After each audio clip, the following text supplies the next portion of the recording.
Our next session is from Edward Dosz, who is the Vice President of Science and Innovation at NutriScience Innovations. And he's going to talk to us about ButyraGen, bridging the gap between prebiotics and postbiotics. So first time today that the term postbiotics has arisen. Ed, the virtual stage is yours. Wonderful. Thank you. Thanks for the introduction, Len. Happy to be here. Thanks for everyone who took the time to join today. Today we're going to be discussing Butyrate and a product called ButyraGen, which is a novel ingredient that serves as a direct butyrate generator. And we'll get started here. So in today's presentation, we're going to cover the following key topics. What is butyrate? How is it generated in the body? The role butyrate plays in gut health, including its benefits beyond the intestines. I'm going to introduce ButyraGen as a direct butyrate generator and how it fits into the landscape of prebiotics and postbiotics. And I'll also share some research findings for ButyraGen. So why butyrate? Butyrate's essential for colon health. It serves as a primary energy source for colonocytes. Those are the cells that line the colon. In fact, butyrate accounts for about 70% of the ATP produced by colonocytes, making it crucial for maintaining gut integrity. But butyrate isn't just a local player in the gut. It also acts as a signaling molecule with receptors found in about 80% of our body cells. This means its effects likely extend beyond the gut, impacting systemic health such as immune regulation and inflammation. So how is butyrate generated in the body, or at least typically generated in the body? Butyrate's produced in the colon through the fermentation of dietary fibers by gut bacteria, particularly anaerobic bacteria. These bacteria ferment undigested carbohydrates, mainly dietary fibers, and produce butyrate, as well as other short-chain fatty acids.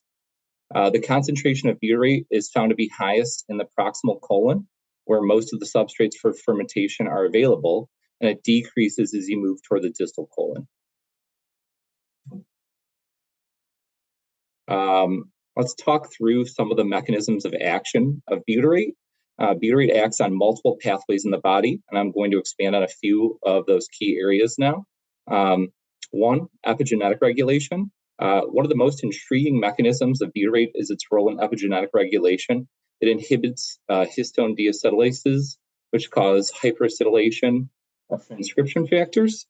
This regulates gene expression, which allows butyrate to influence various biological processes, including inflammation and cell proliferation. Cellular responses via FR2 and FR3. Butyrate binds to these free fatty acid receptors, which are present in various tissues, including our cardiovascular cells.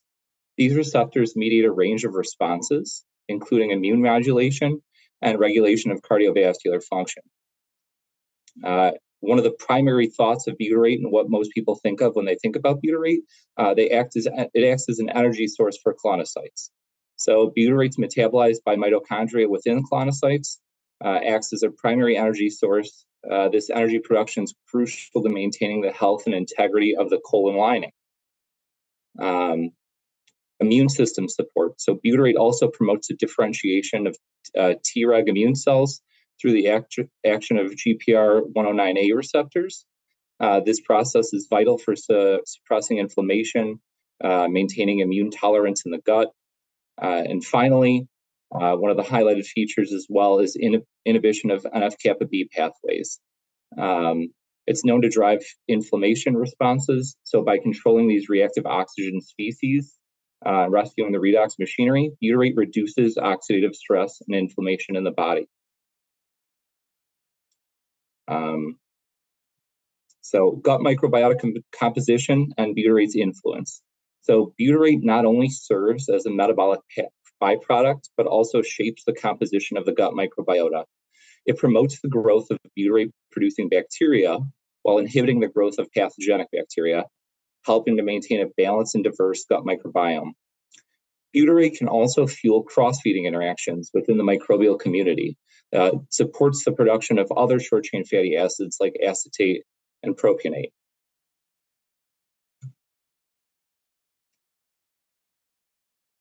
My apologies there. Um, so butyrate supplementation, a dietary approach. We're going to venture into a topic that's near and dear to my heart, supplementation. Dietary supplements are meant to do just that. Supplement the human diet with things that may not be possible to consume in enough quantity for a variety of reasons. One of the items I didn't include on my list here could be something like incorporating more dietary fibers in the diet, particularly resistant starches. Green bananas and cooked cooled potatoes are some good examples. Also, some good examples of why people may have a hard time incorporating those things into their diet. Some other ways butyrate can be incorporated into the diet in supplement form are listed here. So butyrate salts, these are often hard to work with as they readily absorb water, which is great when it happens in the body, not so much as a dry powder before consumption. They also typically have a very potent, strong, unpleasant odor. Um, Prebiotics, as we highlighted earlier, they feed the bacteria already present, could make them work better, produce more butyrate. This, however, is very dependent on the state of the microbiome and the person consuming the material. Probiotics, this could work, would be very strain specific. They can also be very challenging to store correctly, might not be viable when they're consumed. There's also no guarantees that the probiotics consumed would be able to colonize in the gut. Finally, tributyrin. It has a relatively low odor, especially compared to butyrate salts. Free-flowing powder that does not rapidly absorb moisture from the air, and it produces butyrate independently from the state of the microbiome. Kind of getting into the bread and butter here of the presentation. Are direct butyrate generators prebiotics, postbiotics, or something else? So direct butyrate generators are unique because they function differently from traditional definitions of prebiotics or postbiotics.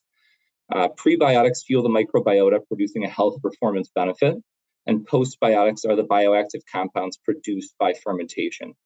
Tributyrin itself doesn't fit neatly into either category. Instead, it's a direct butyrate generator, which releases butyrate through an enzymatic action, potentially bypassing complete reliance on the gut microbiome. I say complete reliance because it should be noted that some of the bacteria found in the small intestine do produce enzymes which could aid the pancreas, which is typically supplying the enzyme that breaks down tributyrin in its hydrolysis process. So I brought up the small intestine. So just to introduce the small intestine microbiome, the small intestine, it hosts a microbiota distinct from that of the colon. It's much less diverse and also contains a much smaller amount of microbes. It has a much thinner mucus layer compared to the large intestine and has a much faster transit time. The microbiota here plays a crucial role in nutrient absorption and immune system interaction. The dynamic environment in the small intestine is particularly suited for quick fermentation of carbohydrates, making it important to understand the unique microbial communities in this region. The small intestines are more greatly impacted by things like diet and health status of consumers compared to the large intestine. There's research that's shown that the microbiota composition can change dramatically from morning to the afternoon. It's also much more complex to measure microbial communities in the small intestine. There's been some recent advancements and developments which make it more possible, but previously it was very difficult. Butyrate's role in the small intestine. So in the small intestine, butyrate can serve as an energy source for enterocytes, but preferentially enterocytes would be using glucose if it was available. But when glucose is not, it can act as an energy source. It also plays a role in mucus production. It promotes the secretion of mucins, which help create that physical barrier that supports immune surveillance, microbial growth, while also protecting the gut lining from inflammation and damage. Finally, butyrate has been shown to influence blood sugar regulation by stimulating GLP-1 release It's a hormone involved in glucose homeostasis. Next, I'm going to introduce a product here called ButyraGen. ButyraGen, it introduces it's a next generation approach to prebiotics. Its main active ingredient, tributyrin, consists of a glycerol backbone with 3 butyrate molecules. ButyraGen is 50% tributyrin paired with sun fiber, which is a partially hydrolyzed guar fiber. This combination ensures a consistent release of butyrate and supports both gut health and systemic benefits. To the right here, you can see an in vitro study using human stool as the microbiome starter culture and the rate of butyrate generation from tributyrin versus some other common sources such as inulin and xylo-oligosaccharides. To note of these figures, the relatively low dose of tributyrin needed compared to the higher doses of inulin and XOS to elicit a change. Next, kind of going to break down the mechanism of action of ButyraGen when consumed. So in tributyrin, you have 3 molecules of butyric acid that are attached to a glycerol molecule. That structure is a type of fat or lipid, which is how most fats are structured in our body. 3 fatty acids attached to a glycerol backbone. So enzymes from the pancreas or from microorganisms cleave tributyrin, generating 3 butyrates, which are primarily being absorbed in the small intestine, with the remainder headed to the large intestines, likely the colon. The sun fiber portion of ButyraGen is a prebiotic fiber, which is being fermented by the gut microbiota into other short-chain fatty acids. Next, we're going to start to talk about a pilot human clinical study that was conducted to evaluate the tolerability of ButyraGen on healthy participants living in uncontrolled conditions.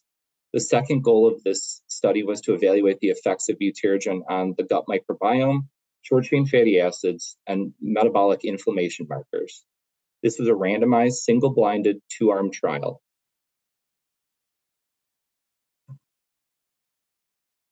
So the mechanistic findings. So the study showed promising mechanistic findings. Unlike dietary fiber that generates butyrate by the action of bacteria in the large intestine, the action of ButyraGen to generate butyrate through the enzymatic action of tributyrin occurs more upstream in the small intestines. This then can lead to direct absorption and transfer to the blood. It should be noted that we were not able to directly measure butyrate in the blood, although we did try. This is consistent with other work at dietary supplement level doses. You have to get an extremely high level of butyrate in order to measure an effect. And this could be challenging due to rapid absorption and transport in the blood.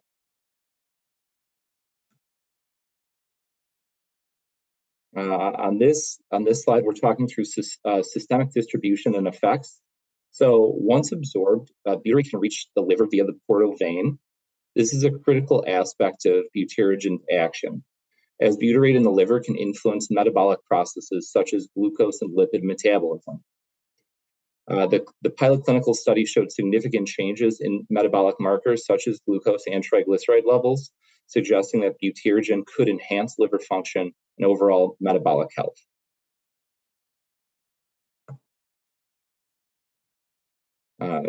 Butyrate's role as an HDAC inhibitor is particularly relevant in its anti-inflammatory effects.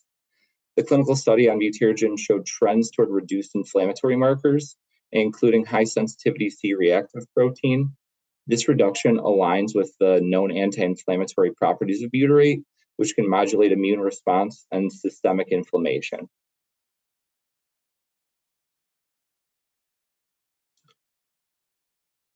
For gut barrier function permeability, there was no statistically significant change that were observed in overall gut permeability. Trends toward improved tight junction integrity were noted, however, in individuals with moderate baseline gut permeability during the subgroup analysis. What this is saying is ButyraGen might be particularly beneficial for people with compromised gut barriers, such as those with leaky gut syndrome. This is unlike the overall population looked at in this study, which, as a reminder, did not have any diagnosed or self-reported digestive issues. This was conducted through the lactulose mannitol test.